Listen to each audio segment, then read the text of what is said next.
Stop moving your hand. That rock you just kicked aside? It could be worth more than your car, if you know what to look for. I'm talking about stones that change color right in your palm. Not just a trick of the light, real, physical transformations. Most people walk past them every day, blind to the clues. But today, you'll get the field tests, a $12 tool, and the one mistake that costs collectors thousands. Here's what you'll walk away with. You'll know how to use a UV flashlight to spot hidden fluorescence in fluorite and hackmanite. You'll master the light source swap, sunlight versus incandescent bulb, to reveal the legendary Alexandrite effect. You'll see how a 30-second sunlight exposure can turn a plain white stone purple, and how a slow angle rotation exposes the secret flash in Labradorite and opal. The only tool you need is a $12 long-wave UV flashlight. Buy it online, on eBay, or at any mineral supply shop. That's it. No lab, no fancy gear. Proof? In 1834, Niels Gustav Nordenskiold cracked open a green stone in the Ural Mountains. Under sunlight, it was emerald. Under candlelight, it turned blood red. That single rock, named Alexandrite after Tsar Alexander II, sparked a gem rush and now sells for up to $70,000 per carat. Or take the Aurora Australis, dug from Lightning Ridge in 1938 by Charlie Dunstan. 3 inches long, 180 carats, a $1 million black opal that flashes every color in the spectrum. That could be you, if you know what to test and what to ignore. But only if you stick around, because most people miss the one sign that separates a $5 curiosity from a $50,000 payday.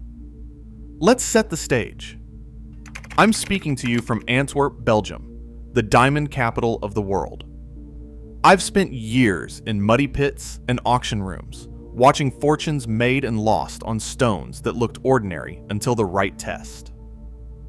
Here's the truth. Color-changing minerals aren't just rare, they're misunderstood.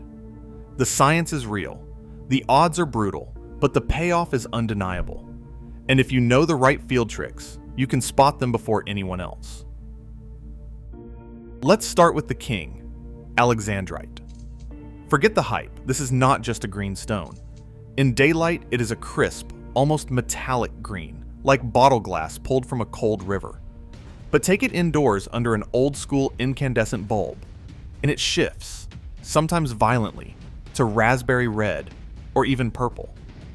The science is chromium ions in the chrysoberyl crystal absorbing yellow and blue light.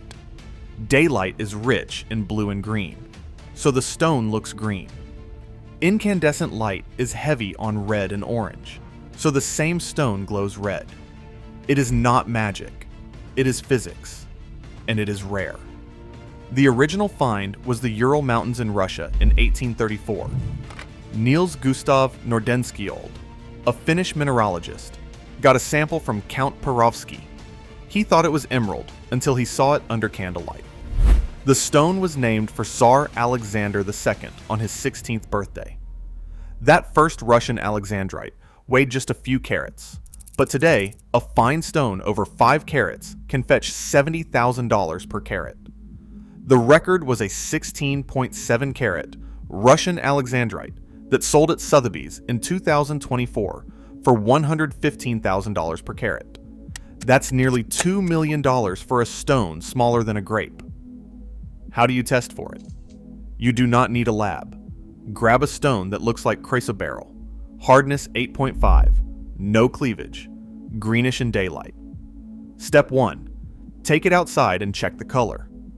Step 2. Bring it under an incandescent bulb, old school, not LED. If it shifts to red or purple, you might have the real thing. The light source swap is free, and it is the only way to confirm the Alexandrite effect in the field. But here is the catch. Natural Alexandrite is almost never found by amateurs. Russian mines are depleted. Sri Lankan and Brazilian stones come from deep commercial pits. If you find one in the wild, You have beaten odds that make the lottery look generous. Most stones on the market are old stock or synthetic, but the test is real, and it is the same one used by dealers in Antwerp and New York. Now, let's get our hands dirty with Hackmanite. This one is a trickster.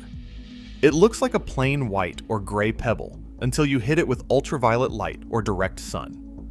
Suddenly, it turns purple or deep violet, like a bruise blooming under the skin. Bring it back indoors, and the color fades to white again.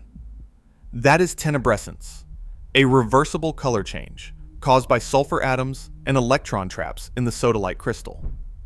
The effect is fully repeatable. The best Hackmanite comes from Greenland, Afghanistan, and Canada.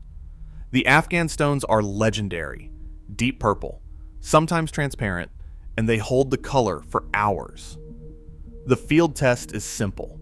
Use a $12 long-wave ultraviolet flashlight, available on eBay or any mineral shop. Shine it on the stone in a dark room. If it glows orange or purple, and then changes color in sunlight, you have Hackmanite. For a no-cost test, leave the stone in direct sun for 30 seconds. Then watch the color develop. The effect fades in minutes, but you can repeat it as many times as you want. The first Hackmanite was found in Greenland in 1896, but the best modern stones come from Afghanistan. Some cut gems have sold for thousands of dollars per carat, though most rough material is affordable. Field access is tough. Most sites are closed or require special permission. Dealers and mineral shows are your best bet. Fluorite is the next contender. This is the mineral that gave fluorescence its name. In 1852, George Gabriel Stokes noticed that certain fluorite crystals glowed blue under UV light. He coined the term fluorescence from the mineral name fluorspar. The science is simple. Trace elements such as europium, cerium, and others absorb UV and emit visible light, usually blue, green, or purple. The effect is instant and unmistakable. The field test is simple. Use your $12 UV flashlight. In a dark room or at night, hold the light a few inches from the stone. If it glows blue, green, or purple, you have fluorescent fluorite. Not all fluorite fluoresces, but the best comes from Illinois, Kentucky, and the Rogerley Mine in the UK. Some stones even show daylight fluorescence. They glow green in sunlight. The biggest cubes come from Elmwood Mine, Tennessee. Some are over 10 centimeters across, and they can be worth thousands of dollars to collectors. Fluorite is common, and you can find it in old mine dumps in the US, especially in Illinois and Kentucky. It is soft, Mohs hardness of 4, so it scratches easily, and it breaks into perfect octahedrons. If you want a surefire field test, this is the one. The only mistake is using a cheap UV flashlight with a wavelength above 365 nanometers. Those will not trigger the best fluorescence. Opal is a different beast. Forget everything you know about rainbow stones. Precious opal plays with every color in the spectrum, but it is not a dye or a coating. The secret is in the structure, tiny silica spheres, 150 to 350 nanometers across, packed in a three-dimensional grid. When light hits, it diffracts and splits, like a prism made of marbles. The result is play of color, flashes of red, green, blue, and everything in between, shifting as you move the stone. The most valuable opal is black opal, from Lightning Ridge in Australia. The Aurora Australis, found by Charlie Dunstan in 1938, weighs 180 carats and is valued at over $1 million. It is 3 inches long, with a harlequin pattern and a fossil starfish impression on the back. That is not marketing. That is a documented sale. Fire opal from Mexico is different, transparent, orange to red, sometimes with green flashes, but usually with no play of color. The field test is simple. Rotate the stone slowly under a single light source. If the colors move and shift, you have play of color. Some opals also fluoresce under ultraviolet light, but that is a bonus, not the main event. In the United States, you can dig for opal in Virgin Valley, Nevada, at FE dig sites open to the public. Most stones are small, but every year someone pulls a gem worth thousands of dollars. The biggest opal ever found is the Olympic Australis, 17,000 carats, discovered in Coober Pedy, Australia in 1956 and valued at over $2.5 million. Labradorite is the working man's color changer. It doesn't shift from green to red, but it flashes hard. Blue, green, gold, sometimes red or purple, all depending on the angle. The effect is called Labrador essence, and it is caused by microscopic layers inside the stone. Light hits, bounces between the layers, and interferes, amplifying some colors and canceling others. The result is a flash that moves as you rotate the stone. The best Labradorite comes from Canada, Madagascar, and Finland. Spectralite from Finland shows the full spectrum, but most stones are blue-green. The field test is free. Hold the stone under a lamp or in sunlight and rotate it slowly. If you see a flash that moves, you have Labradorite. The rarest stones show red or purple. Those can fetch up to $1,000 per carat, but most are $2 to $5 per carat. Labradorite is common in the field, especially in old quarries in the United States and Canada. It is tough, 6 to 6.5 on the Mohs scale, and it breaks with two cleavages at nearly 90 degrees. If you see a gray stone with a blue flash, don't toss it. Color change garnet is the wild card. Most people think of garnet as red, but a few rare types, especially from Tanzania and Madagascar, shift from green or blue-green in daylight to red or purple under incandescent light. The science is trace vanadium and chromium in the crystal structure. They absorb different wavelengths depending on the light source. The effect is similar to Alexandrite, but even rarer in some varieties. The best stones come from the Umba Valley in Tanzania and Bekele in Madagascar. In 2016, a blue color change garnet from Bekele, weighing 4.2 carats, sold for $6,800 per carat. The record, a 2.68 carat blue garnet from Madagascar, sold for $1.5 million per carat in 2003. The field test is the same as for Alexandrite, the light source swap. Green or blue-green in sunlight, red or purple under incandescent. But here is the hard truth. These stones are almost never found by amateurs. All known deposits are commercial, and most material is small. If you see a garnet that shifts color, you are holding something rarer than gold. If you want more locations like this, exact coordinates, field guides, stones most people overlook, subscribe now. I do not do fluff. I give you the real sites, the real odds, and the real stories. Antwerp may be the diamond capital, but the best finds are still in the dirt. Now let's get honest. Most of these stones are out of reach for the average collector. Alexandrite, the Russian mines are closed, and even the Brazilian pits are locked down. If you find one in the wild, you have beaten odds that make roulette look safe. Hakmonite, Greenland and Afghanistan are off limits without permits.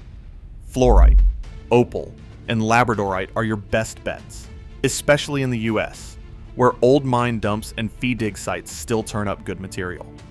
But even then, most stones are small, and the best pieces go to dealers before you ever see them. That is the reality. I have seen grown men spend weeks in the field and come back with nothing but blisters. But I have also seen a kid in Nevada pull a $5,000 opal from a mud pit with a borrowed shovel. The odds are low, but the payoff is real. Let us talk field tests, step by step. First, the UV flashlight. Buy a 365 nanometer long-wave UV flashlight for $12 online. In a dark room, hold it 2 inches from your stone. Fluorite will glow blue, green, or purple. Hackmanite will turn orange or purple, then fade to white when you turn off the light. Some opals will show a green or blue glow, but that is a bonus. Always wear UV protective glasses. Do not fry your eyes for a rock. Second, the light source swap. Take your stone outside. Sunlight is best. Note the color. Bring it under an incandescent bulb, old school, not LED. If it shifts from green to red, you might have Alexandrite or color change garnet. If it does not, move on. Third, the sunlight exposure test. Place Hackmanite in direct sun for 30 seconds. Watch for purple or violet to develop. Bring it indoors and the color fades. Repeat as needed. Fourth, the angle rotation. Hold Labradorite or opal under a single light source. Rotate slowly. If the flash moves, you have the real thing. Now, the climax. The story that keeps me up at night. Lightning Ridge, 1938. Charlie Dunstan is knee-deep in clay, hands raw, eyes stinging from the dust. He pulls a lump from the ground. Just another knobby, he thinks. But as he wipes it clean, the colors explode. Red, green, blue, all at once, shifting with every turn. 3 inches long, 180 carats. The Aurora Australis. He sells it for a fraction of its value, but the stone ends up in Sydney, appraised at over $1 million. I have seen it in person, under the right light. It looks alive. That is the moment every prospector dreams of. Not the money, the shock, the disbelief, the sense that you have found something the earth was hiding just for you. Here's your practical takeaway. If you want to hunt color-changing minerals, start with the basics. Buy a $12 UV flashlight, 365 nanometer, specifically for UV light, not 395. Test every fluorite and hackmanite you find. Use the light source swap for any green or blue stone, sunlight versus incandescent. Rotate every gray stone to check for Labradorite flash. Do not waste time on rumors. Stick to old mine dumps, fee dig sites, and verified localities. And remember, most stones are ordinary, but the extraordinary ones are out there, waiting for someone who knows what to look for. I have seen fortunes made and lost on rocks that looked worthless. I have seen the flash in a stone that changes everything. The odds are against you, but the payoff is real. If you want the truth, the field tests, and the stories that matter, you are in the right place. That is the difference between a collector and a prospector.